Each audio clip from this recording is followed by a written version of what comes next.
New Oxford Modern English Book, Class 6th, Chapter 7, Across 3 Millennia. Complete explanation in Hindi.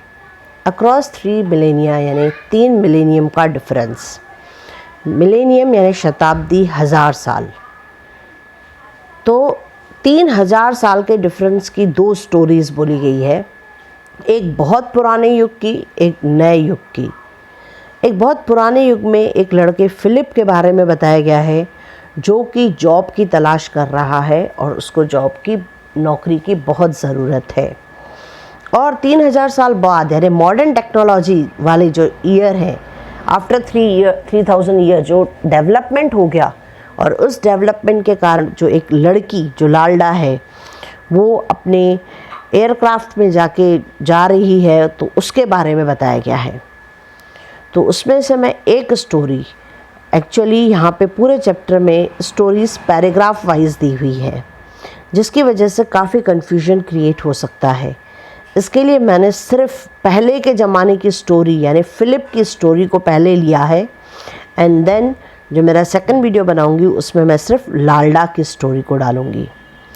तो अभी हम लोग जो देख रहे हैं वो पुराने युग की बात देख रहे हैं, जिसमें फ़िलिप नाम का एक लड़का है जो अपने लिए नौकरी की तलाश कर रहा है. Philip gazed at the abacus. Abacus क्या होता है? अबैकस जो हम लोग जानते हैं, जैसे तारों का नेटवर्क रहता है जिसमें बीड्स लगे हुए रहते हैं, जिसका मैं पिक्चर भी थोड़ी देर बाद दिखा दूंगी. जो फिलिप है वो घूर के अबैकस को देख रहा था. गेज्ड यानी घूर के देखना. The lines of green beads danced before his eyes. उसमें ग्रीन कलर के बीड्स, मोती लगे हुए थे जैसे कि अबैकस से कैलकुलेशन हो सकता है, वैसे बीड्स लगे हुए थे जो उसकी आंखों के सामने वो बीड्स डांस करते हुए महसूस हो रहे थे. There was a bit of shade from the fig tree. और वहाँ पे फिग का ट्री लगा हुआ था और उसकी थोड़ी बहुत शेड वहाँ आ रही थी, थोड़ी बहुत छाँव, उसकी परछाई आ रही थी. But even so sweat trickled down his brows. इतना होने के बाद भी, वो परछाई में खड़े रहने के बाद भी उसके बहुत टेंशन होने की वजह से पसीना जो है उसकी ब्रोज से, आंखों के आईब्रोज के जो है उधर से पसीना टपक रहा था. His heart was hammering. वो बहुत नर्वस था, उसका हार्ट जो है, दिल जो है ज़ोर ज़ोर से धड़क रहा था. Calm down, he told himself fiercely. उसने अपने आप को बहुत कोशिश करके शांत करने की कोशिश की और बोला काम डाउन यानी शांत हो जाओ, अपने आप को वो समझा रहा था. You have used N abacus before. वो अपने आप को बोल रहा है कि तुमने यानी फिलिप ने अबैकस पहले भी यूज़ कर चुका था. He looked again at the battered old calculator on the table. ये जो था abacus, it is a type of calculator. इससे कैलकुलेशन हो सकते थे. उसने उस जो कैलकुलेटर था वो बहुत पुराना था, घसा पिटा, एकदम महसूस हो रहा था कि बहुत ख़राब हो चुका था. ऐसे abacus को या ऐसे कैलकुलेटर को उसने जो टेबल पे रखा हुआ था उसको फिर से देखा. What was it Cleon had always told his people? ये क्लियोन जो है वो अपने पीपल यानी विद्यार्थी, PUPIL is a term for the student. Cleon उसके एक सर का नाम था, जिसने इसको दिखाते हुए, अबैकस को उनको दिखाते हुए बोला था कि ये देखो ये क्या है. Yes that was it, the abacus can never लाई. उसने बोला था हाँ, इस पर बच्चों ने जो आंसर दिया होगा अबैकस, और उन्होंने इस पर बोला था येस हाँ ये अबैकस ही है और ये अबैकस कभी झूठ नहीं बोलता.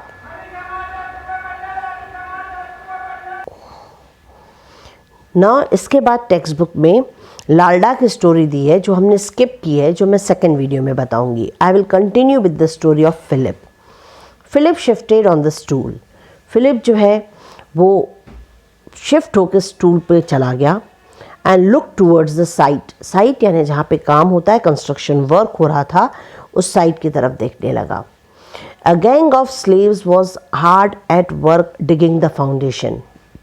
बहुत सारे लोग जो थे, स्लेव्स यानी दास या गुलाम, ढेर सारे गुलाम जो है वहाँ पे बहुत हार्ड एट वर्क, यानी बहुत ज़्यादा मेहनत कर रहे थे, खोद रहे थे फाउंडेशन किसी की, एक टेम्पल बन रहा था वहाँ पे, एक मंदिर बन रहा था, उसकी फाउंडेशन बहुत दम लगा के वो खोद रहे थे, डिग कर रहे थे। Suddenly he saw the foreman coming back and with him was the Simon the architect. और अचानक ही उसने देखा किसको, फोरमैन जो है वो वहाँ पे आया। फोरमैन क्या है, foreman is the name of the supervisor. Foreman जो है वो सुपरवाइज़र के लिए बोला जाता है, एक मेल वर्कर जो दूसरों के काम को सुपरवाइज करता है। उसने फोरमैन और साथ में सैमन, जिससे वो मिलने आया था, उस पर्सन का नाम था सैमन। सैमन कौन था, वहाँ का आर्किटेक्ट। उसने फोरमैन और सैमन को सडनली उधर आते हुए देखा। The two mens were talking earnestly, और दोनों आपस में बहुत गंभीरता से बात कर रहे थे। अर्नेस्टली यानी बहुत गंभीरता से। As they walked and once or twice Salmon stopped and consulted a scroll he was carrying. जब वो बात कर रहे थे, वो वॉक करते जा रहे थे, एंड बीच बीच में कहीं पे सैमन रुक जा रहे थे और चेक कर रहे थे। कंसल्ट करना नहीं, चेक कर रहे थे। उनके पास एक स्क्रोल था। स्क्रोल यानी जैसे हम गोल गोल न्यूज़पेपर या किसी चीज़ को घुमाते हैं, वैसा एक स्क्रोल बना हुआ था जो कैरी कर रहा था सैमन। बीच बीच में बात करते हुए उस स्क्रोल को वो कंसल्ट कर रहा था, देख रहा था, और बातें उनकी गंभीरता से कंस्ट्रक्शन के बारे में चल रही थी। Philip leapt to his feet, but the architect and foreman took no notice of him. Philip ने जैसे ही उन्हें देखा, उनके पैरों की तरफ वो छलांग लगा लिया, दौड़ पड़ा और पैरों में जैसे गिर जाते हैं वैसे आ गया, उनके पैरों के पास आ गया। बट द आर्किटेक्ट, लेकिन आर्किटेक्ट और फोरमैन ने फिर भी उसकी तरफ किसी बात का कोई ध्यान नहीं दिया। दे gazed towards the side and carried on their conversation.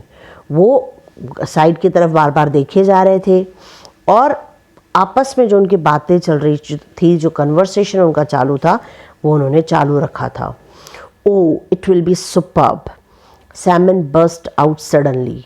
Simon ने यहाँ पे बोला, ओ ये तो बहुत बढ़िया होगा। We really are building a temple worthy of Apollo. हम सच में बहुत अच्छा टेम्पल बना रहे हैं।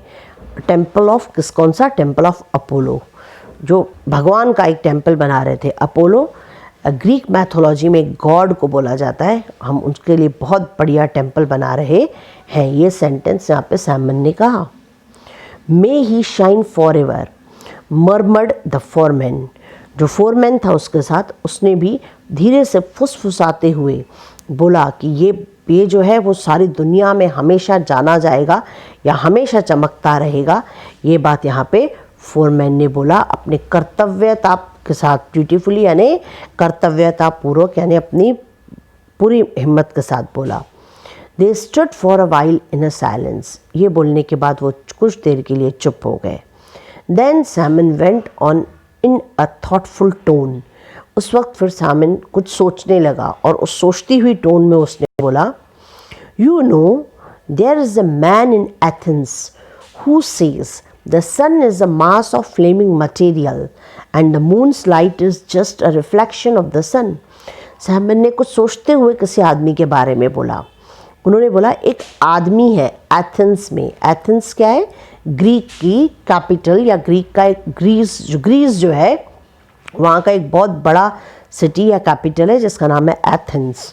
उसने बोला एथेंस का एक आदमी है जिसका ये बोलना है जो सन है, जो सूरज है, वो सिर्फ कोई जलती हुई मटेरियल का एक हिस्सा है और उधर से लाइट आती है और वो लाइट मून पे पड़ती है, चंद्रमा पे पड़ती है, और मून की खुद की कोई लाइट नहीं है, और वो जो लाइट है वो सिर्फ सन की लाइट का रिफ्लेक्शन है। The foreman shook his head at the very thought of such weird idea. Foreman अपने सर को ऐसे हिलाने लगा और इस तरीके से हिलाने लगा कि उसको लगने लगा कैसे लोग हैं, ये किस टाइप की अजीब सी आइडियाज़, वियर्ड आइडियाज़ यानी अजीब सी आइडियाज़ लोगों के दिमाग में आती हैं। अभी तक की ये जो बातें हमने की है जो सन और मून के बारे में, तब तक के लोग इन बातों को बिलीव नहीं करते थे, इन बातों को सच्चाई नहीं मानते थे, क्योंकि ये बहुत पुरानी बात है, पुराने युग की बात है।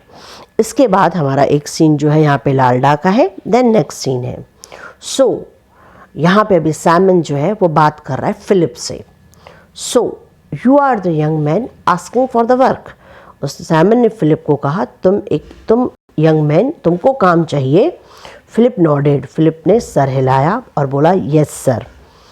नो एनीथिंग अबाउट आर्किटेक्चर और बिल्डिंग वर्क। फिर सैमन ने पूछा क्या तुम जानते हो आर्किटेक्चर के काम के बारे में या बिल्डिंग के किसी काम के बारे में। इस पर Philip lowered his eyes and nothing sir. Philip ने अपनी आंखें झुकाई और बोला मैं कुछ नहीं जानता। Simon put his scroll on the small table and set down on a stool. जो सैमन है उसने अपना जो स्क्रोल उसके हाथ में था, जो इतनी देर से लेके उस पर पूरा वो कंसल्ट कर रहा था फोरमैन के साथ, उसको अपने एक छोटी सी टेबल पे रख दिया और खुद एक स्टूल पे बैठ गया। Well I could certainly do with a bright boy. Simon narrowed his eyes but why should I choose you. उसने बोला हाँ मुझे एक ब्राइट लड़के की ज़रूरत है। और सैमन ने अपनी आंखें थोड़े से नैरो करते हुए बोला कि but why should I choose you, पर मैं तुम्हें क्यों चूज़ करूँ, मैं तुमको क्यों जॉब दूँ। Philip drew a deep breath. Philip ने एक बहुत डीप सांस ली। Because I desperately need the work and if I don't earn any money soon my mother and sister and I will starve. इस पर फिलिप ने desperately यानी अपनी आवश्यकता बताते हुए बोला कि मुझे काम की बहुत ज़्यादा ज़रूरत है और अगर मैं इस वक्त कुछ नहीं कमाऊँगा, मुझे कुछ पैसे नहीं मिलेंगे तो मेरी मदर, मेरी बहनें और मुझे भूखा रहने की नौबत आ जाएगी। No don't say that. इस पर सैमन ने बोला ये बात तुम नहीं बोलो। It may be true but don't say it. हो सकता है ये बात सच हो पर प्लीज़ ये बात तुम मुझे नहीं बताओ। Because I will work hard. अब इस पर फिलिप ने जवाब दिया I will work hard and I learn quickly. Philip ने अपनी क्वालिटीज़ बताते हुए कहा कि मैं बहुत ज़्यादा मेहनत कर सकता हूँ, मैं हर चीज़ जल्दी सीख जाता हूँ। Philip stammered out. फिलिप ने ऐसे घबराते हुए बातों में ऐसे लड़खड़ाते हुए बोला, बातें उसकी स्टैमरिंग करते हुए बोला, हकलाते हुए बोला। And you won't be sorry if you take me on. और आपको कोई तकलीफ़ नहीं होगी और आपका डिसीजन एकदम सही होगा, आपको गलत नहीं लगेगा अगर आप मुझे काम पे ले लेंगे।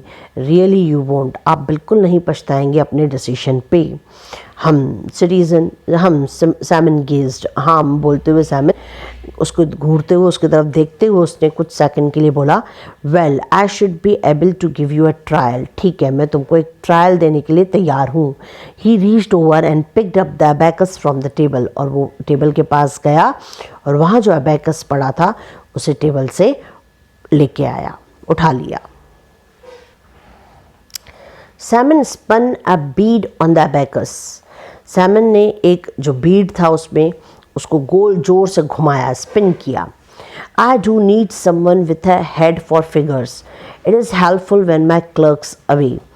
उस पर सैमन ने कहा मुझे कोई एक ऐसा इंसान चाहिए जो फिगर्स के बारे में, जो कैलकुलेशंस के बारे में कुछ जानता हो। ये मेरे लिए हेल्पफुल होगा जब मेरा क्लर्क कहीं बाहर गया होगा। Philip sat on the stool. Philip stool पे बैठ गया। Trying to look like someone with head for figures. और trying to look like someone with head for figure. और इस तरीके से अपने आप को दिखाने लगा जैसे वो फिगर्स को अच्छे से जानता हो। Samon twirled his dark beard. Samon ने अपनी जो दाढ़ी थी उसको ऐसे गोल घुमाया, ट्विरल्ड किया यानी स्पिन किया, गोल घुमाया। And looked straight at Philip. और फिलिप की तरफ देखने लगा। You can manage basic calculation can't you. क्या तुम थोड़े बहुत बेसिक कैलकुलेशन कर सकते हो क्या, तुम बताओ।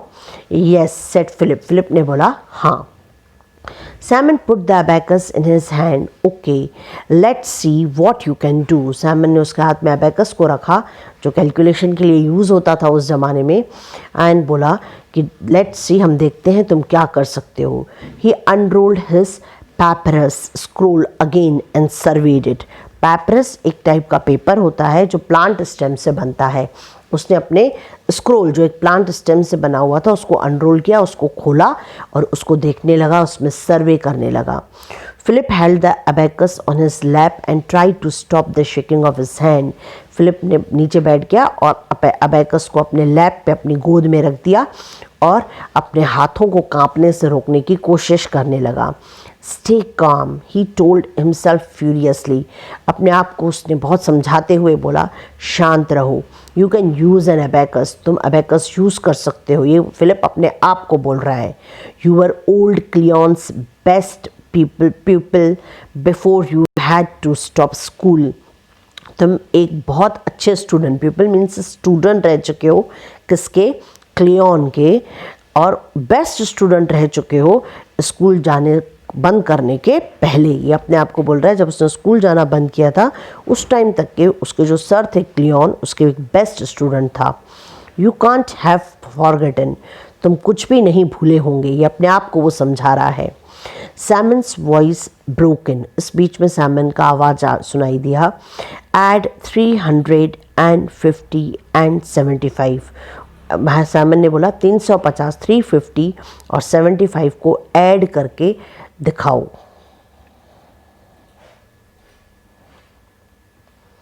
Philip gave a little shake to get all the beads down to the side of the abacus.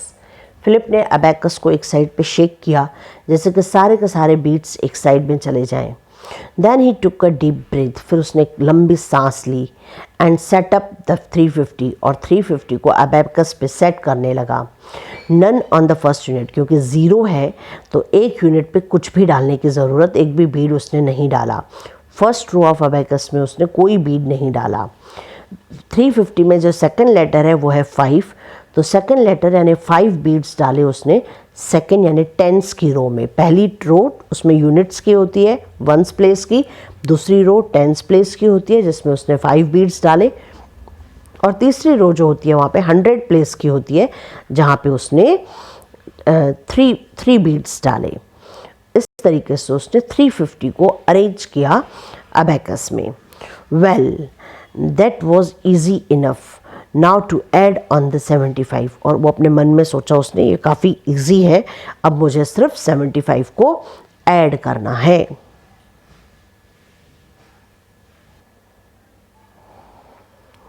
अब 75 ऐड करने के लिए 5 बीट्स उसने पहली रो में डाले, यूनिट रो में डाले.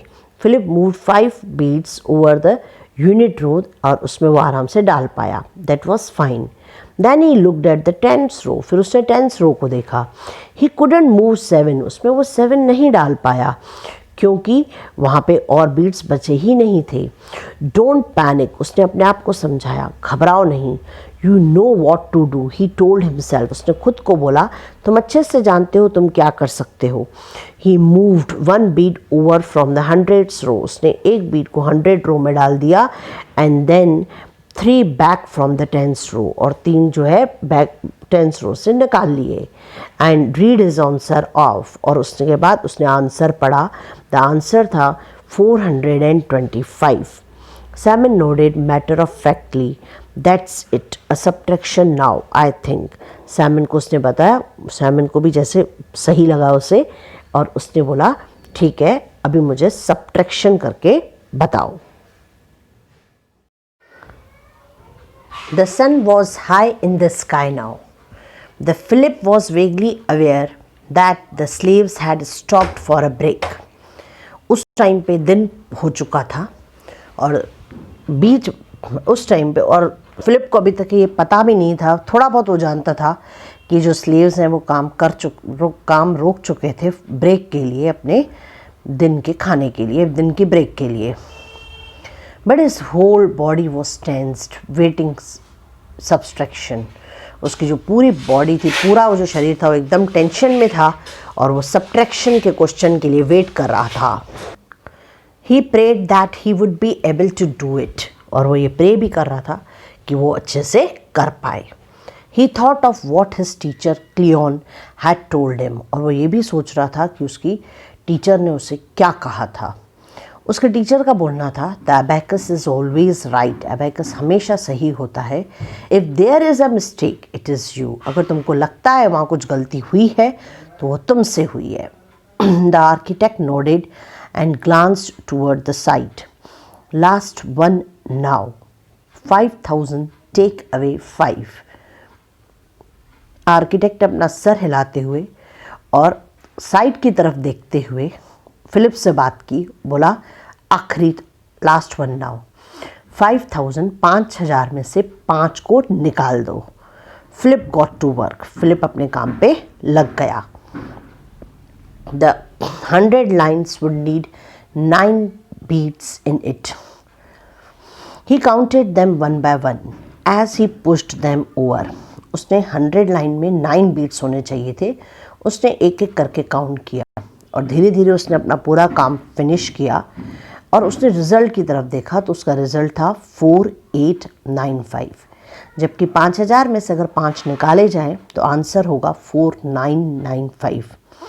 ये वो बोलने ही वाला था, he was just about to say it, लेकिन किसी बात ने उसको थोड़ा रोक दिया। व्हेन समथिंग स्टॉप्ड हिम, उसका आंसर निकला है 4895।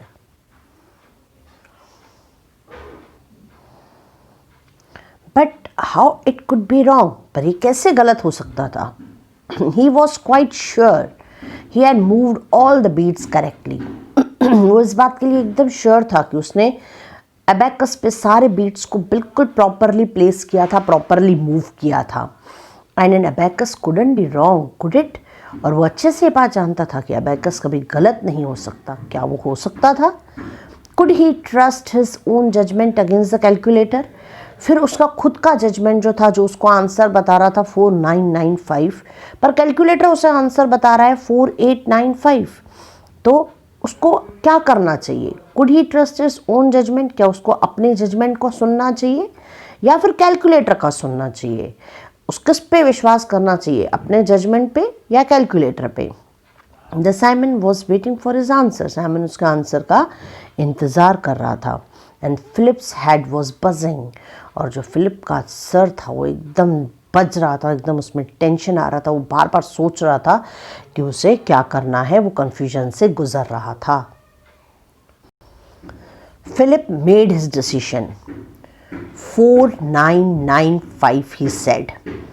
उसने अपने दिमाग को बिल्कुल संभाला और बोला, और उसने खुद पे विश्वास किया रेदर देन अबैकस पे, और उसने 4895 बोलने के बजाय बोला 4995। फिलिप लुक डाउन, और ऐसा बोल के फिलिप नीचे देखने लगा। So as not to meet the Samon's eye, जैसे उसकी आँख सैमन की आँखों से, सिमन्स की आँखों से न मिला पाए वो। एंड देन ही स्टेयर्ड, और फिर वो नीचे ज़मीन पे घूरने लगा। For their by his bare feet were 2 bits of green potteries. For their, उसके लिए वहाँ क्या था? उसके नंगे पैरों के अलावा, बिना चप्पल के पैरों के अलावा, उसे 2 bits ऑफ ग्रीन पॉटरी, यानी एक बीट के 2 हिस्से दिखाई दिए, 2 half ऑफ द बीट्स दिखाई दिए। You would find on an abacus, और जो ग्रीन पॉटरी के हिस्से दिखाई दे रहे थे वो अबैकस का एक बीट टूट के नीचे 2 हिस्सों में गिरा हुआ उसे दिखाई दिया। हिज हार्ट लेफ्ट, उसका हार्ट ऐसे एकदम जंप लगा पड़ा या सोचने लगा।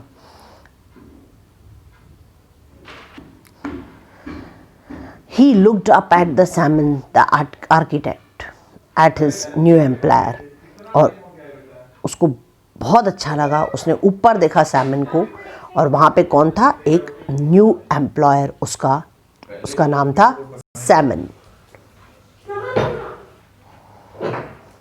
ये जो स्टोरी है वो बहुत पुरानी स्टोरी है, which is written by Emily Smith. और इस स्टोरी में भी यही प्रेडिक्ट होता है कि इंसानी दिमाग जो है वो बहुत तेज़ है रेदर देन अ मशीन, जो कि पुराने ज़माने की मशीन थी, दैट वाज अबैकस। अभी हम सेकंड एग्जांपल पढ़ेंगे मॉडर्न टेक्नोलॉजी का, जिसमें हम लाल्डा, एक लड़की के बारे में पढ़ेंगे जो कि एक एयरक्राफ्ट चला रही है, और वहाँ पे भी उसे मिस्टेक समझ में आती है, उसका दिमाग उसको साथ देता है, और अल्टीमेटली उसे एक ऑटो पायलट मशीन जो है वो महसूस होती है कि वो गलत थी और उसका खुद का दिमाग जो था वो सही था। यहाँ पे यही प्रेडिक्ट हो रहा है कि इंस्टेड ऑफ अबैकस, अबैकस सही था लेकिन उसमें से एक बीड गिर के टूट गया था, उसमें फॉल्ट आ गया था, जिसकी वजह से उसका आंसर गलत आ रहा था। पर उसने अपने दिमाग की बात सुनी तो ही गॉट द जॉब।